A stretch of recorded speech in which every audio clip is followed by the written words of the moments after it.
I recently dropped a video talking about why shooting USPSA stages in class is a waste of time, in my opinion. Doing scrambler type drills maybe makes sense in some audiences just to expose people to practical shooting just a little bit, but a full out like USPSA style stage with a walkthrough and everyone going single file and trying to run a 20-person class through it just eats up a lot of time, and especially doing that over and over again, I don't think is that great of an idea. But anyway, let's see what your comments are. This got a little bit spicy, so I kind of like that stuff. First one, yeah, I think this guy's onto something. His comment is, he said, commenting midway through, so not sure if you touch on this, but shooting a stage twice in a row will almost always yield better results a second time.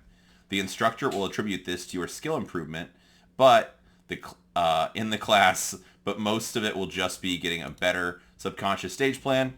I regularly shoot a match on Saturday, Sunday where they don't change some of the stages. Looked at last month's results, and he shot 14% higher hit factor day 2.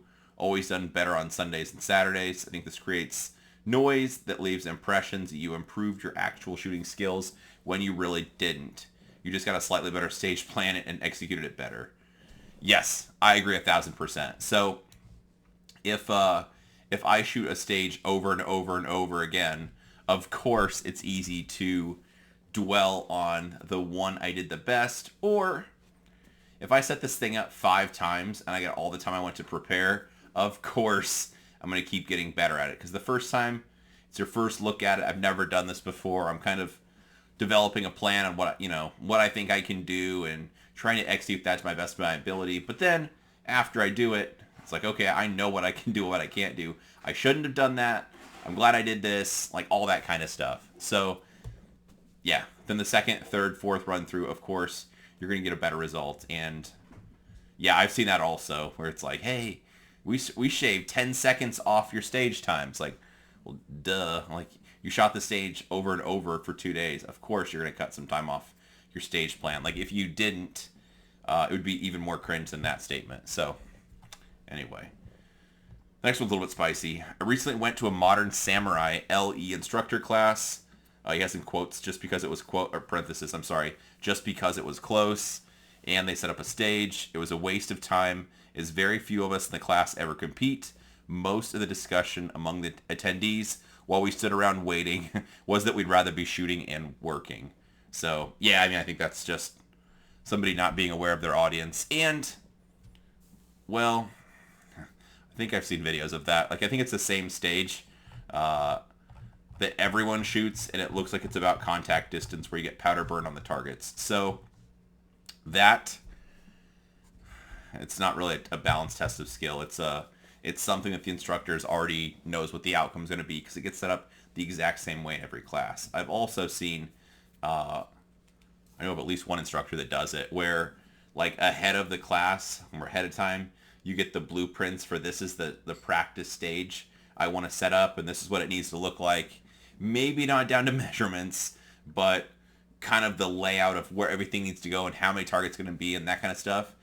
If, of course, as an instructor, if I give you a stage that I want set up for the class, if I've shot it beforehand, of course, yeah, I'm going to do well on it. That's a little bit different than just, we put up some fault lines, I make it up as I go, I hand, let's say, 3 no-shoots to one of the students, like, hey, dealer's choice, just put these wherever you think makes sense, don't make it too crazy, let them put up the no-shoots wherever they want to, and then I just shoot the stage, or the class shoots the stage, or whatever.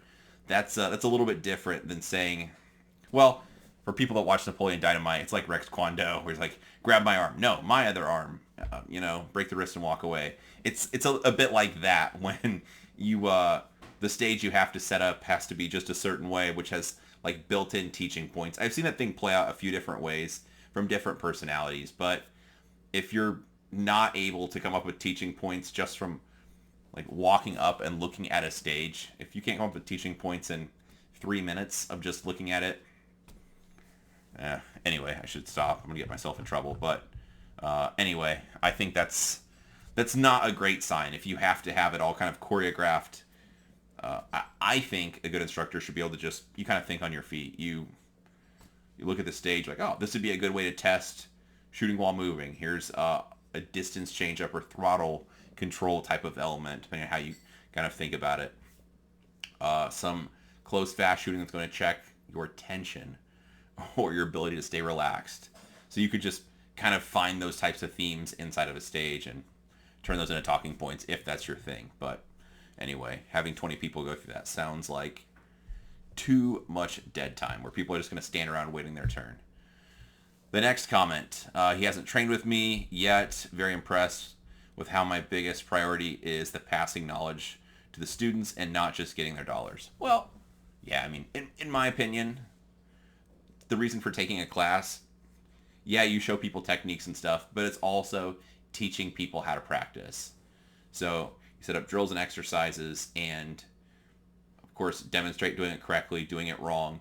And then the goal is teaching people how to practice. So when they leave, they could set up very simple drills and exercises, and they shoot it a couple times. They could read the targets to say, hey, I'm clearly not doing this, or I'm doing this, or my grip needs work, or I'm not looking at the middle of the target, like those types of things. And they could assess it themselves and critique themselves and try to get better. That's the goal. Otherwise, maybe like, yep, I'm shooting and I keep feeling my hands do this, or I saw my sight, or I keep looking at the dot and I don't mean to do that. So that's my priority, is just kind of teaching people how to practice. And yeah, I mean, it's just kind of my 2 cents on training, the way I think the most efficient use of people's time is. Because, well, people work hard for their money. So I don't like the smoke and mirrors classes that I've kind of seen out there. So I try hard not to do that stuff. Let's see. Took a class with a big name. Had end of class stage. Never did it before. Got a DQ. It was deserved, but it wasn't used to teach how not to get a 180 violation. Teaching moment missed. Let's see. It's not mine. A second chance to learn from it would have been nice. So sounds like in class, you just got DQ'd and couldn't try the drill, which, I mean, if you're like turning around flagging the whole class, that's a bit of a problem. If it's 181, I'm not saying it's okay to be unsafe, but if it's 181 and they're going towards a side berm, maybe that's time just to talk about it, that kind of stuff. But for non-USPSA people, those contexts and terms probably wouldn't make sense depending on what they do for a living also. Let's see. Gen Z is seriously interested in shooting in general, enjoys watching shooters on YouTube and Instagram. The problem is algorithms hide shooting content from them. Let's see. So he likes to collaboration with other instructors. Helped identify classes he plans to take. Cool. Okay, this is a common theme. I'm not interested really in competition, but I do want to improve my speed and accuracy and being able to do it on the move. I would love to take a class. It doesn't look like I'm coming to New Jersey. Actually, plot twist. I have some classes that will be in New Jersey next year. Going there with my friend Nick. I think one of them is Ellie, but anyway, that'll be up on the website before too long. Let's see. You are not crazy. There are teachers who can and teachers who can't. You can do it very well. Appreciate it. Thanks as always. It's okay. This is another comment that comes up often. It's really interesting that some people in your classes aren't interested in competition at all. For normal people that don't use a gun professionally, it seems like the best way to test your performance on demand. Anyway, thank you for the comment or content. Solid as always. So let's talk through what he said, because I think there's a couple important parts here. First, people that aren't interested in teaching competition. I think I talked about this before in the video, but in the past couple years, I've been less interested in doing USPSA classes. Instead, the classes are just focused for being fast and accurate. Don't want to talk too much, or I guess out of turn, but there's oftentimes people that do stuff for the military or agencies or police departments in classes, just regular schmoes, shooting a regular Glock in a regular Kydex holster or whatever, and kind of can tell by the behavior or the demeanor, this guy works for somebody. Sometimes, at some point, ask or know common people or mutual friends kind of thing, and find out like, hey, yep, they do something for the government or whatever, and they're just there to be getting experience on being fast and accurate. There's also, I meet a fair amount of people that are just interested in the idea of being fast and accurate or more proficient for a self-defense type of thing, or home protection, or just marksmanship, and they're not really interested in the competition shooting sense, which, like, then as much as I've talked about stages, like, I do encourage people in classes to shoot, whether it's USPSA or if you're in IDPA area or PCSL, any of those, just because I agree. I think it's a great way to test your skills. It's performance on demand. You don't get any mulligans. I don't think it's the best use of doing those stages in class, but having someone go to do a practical shooting match, I think is a good thing, just because of a whole lot of reasons. But I kind of try to expose the people to that, and sometimes, like I said, a small little scrambler type drill gets set up where you shoot a couple targets from a different cone, something fairly quick, not super tough to visualize, but just kind of exposing to moving around while shooting in those types of concepts, and hopefully they get the bug and want to continue and shoot competition. But if not, I mean, I get it. It's so anyway, I'm more interested in teaching people to be fast and accurate and how to practice, and less interested in USPSA specific stuff, or like which division your gun would qualify for, because frankly, no one cares. Comment, agree. I did this today with a small group. It's fun, but not the best training method.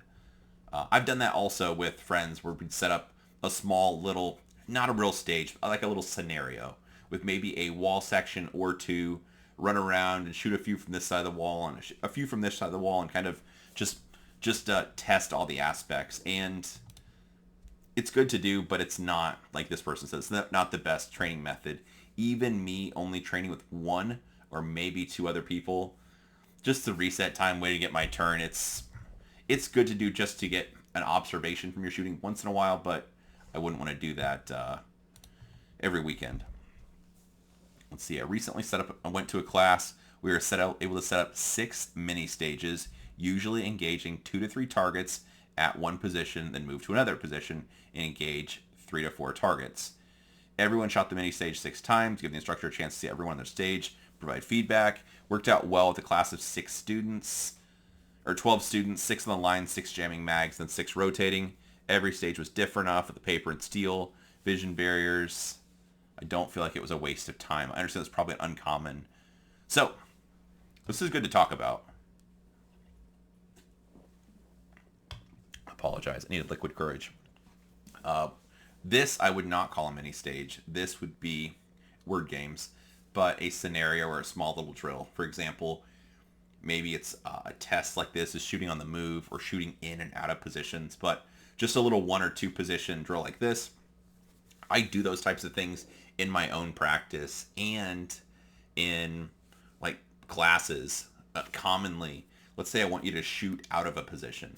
So maybe there's like a target or two where you're rolling your shoulders and kind of leaning outwards while you're shooting targets, or 2 position thing where you whack a couple targets, run once you cross a vision barrier with the gun up, and then you're just reacting to the color, shooting targets while you walk into a position. So I don't call that a stage at all. It's just a drill. So something with that, with sounds like 6 to 8 targets.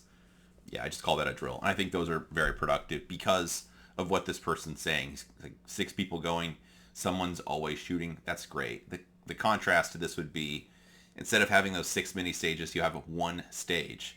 You have 1 person shooting at a time. When 1 person's making ready, everyone else is standing around, looking at their phone, trying not to be disinterested, or looking for shade to stay cool. So a bit of a contrast with that.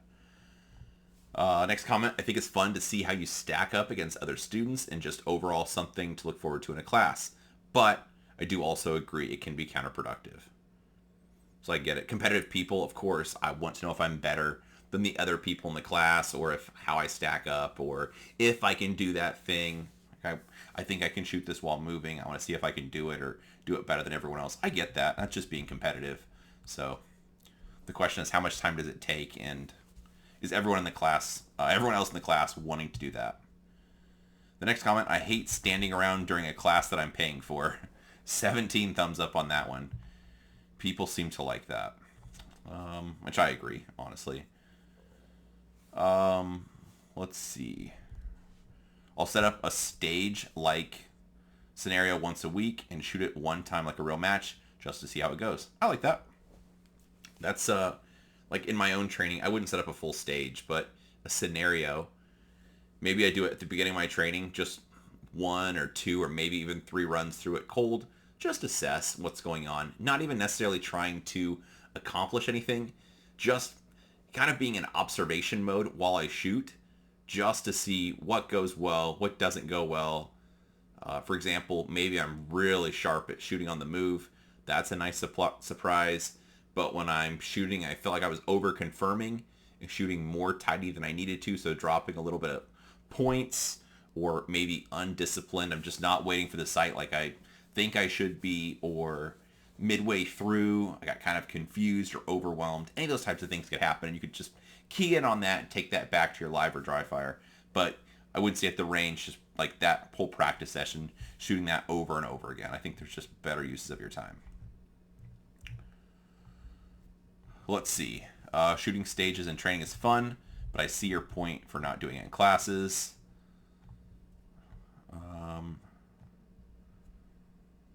Let's see. Thank you.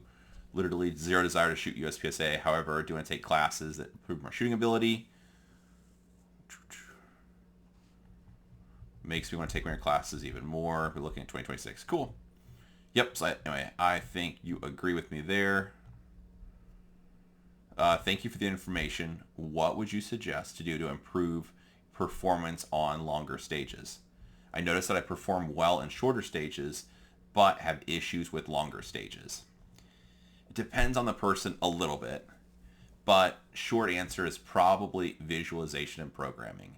I've dropped videos on the channel about that, but just briefly to get into it, you should be able to close your eyes and just see everything kind of first person, like a GoPro view of where the targets are, know where you're going to go, where you're going to shoot the targets from, kind of all that stuff without even needing to look down and see where the stages is or where the target is, because you've done it so much and you've walked through it enough times and you kind of have it in your brain where you don't have to see it, you know where to go.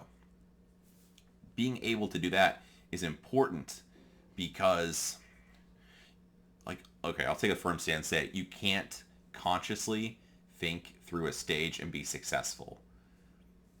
What I mean by that is, let's say I had to react or think about every little thing along the way. So example, yeah, hands are at my sides. Okay, pistol's loaded and it's in the holster. Yep, relax, wait for the beep. All right, there's the beep. Now I'm going to draw my pistol. Wait till I see the color of my sight on the first target. Yep. Now shoot. Let's do a predictive pair. Okay. Now the next target. You get the point. It's just too slow.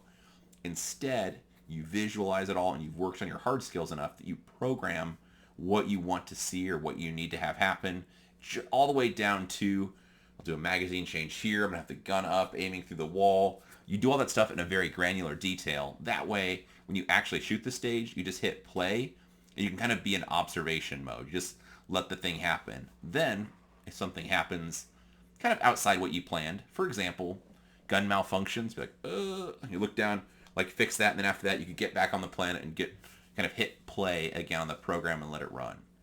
The other example would be something like a contingency.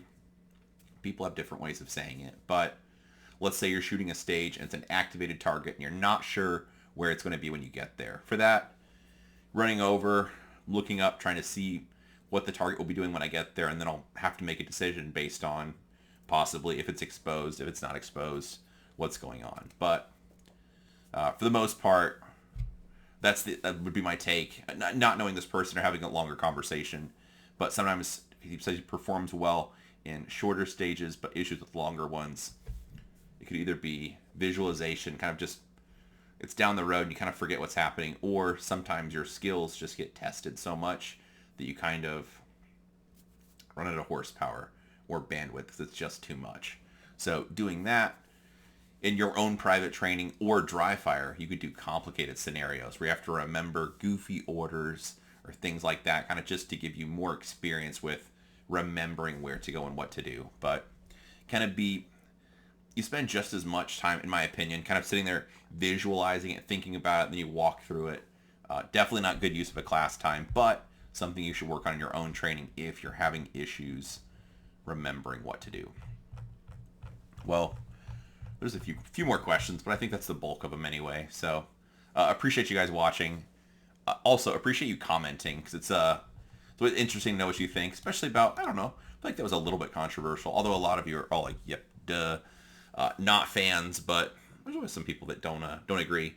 Unfortunately, I didn't really find any of those. Nobody was getting too crazy with me, but it could happen. So anyway, I appreciate you watching and engaging and dropping your thoughts and that kind of stuff. If you have questions or follow-up for that, or a different topic you'd like to have me cover, please just drop it below in the comments. I do my best to read through all the comments. If it's a short answer, something, it could just be a sentence or two, sometimes I'll just type that out. But if it's a longer question or something more complicated, then just make a video to talk about it. So like, share, subscribe, all that crap if you want to. But I appreciate you watching. Have a good day.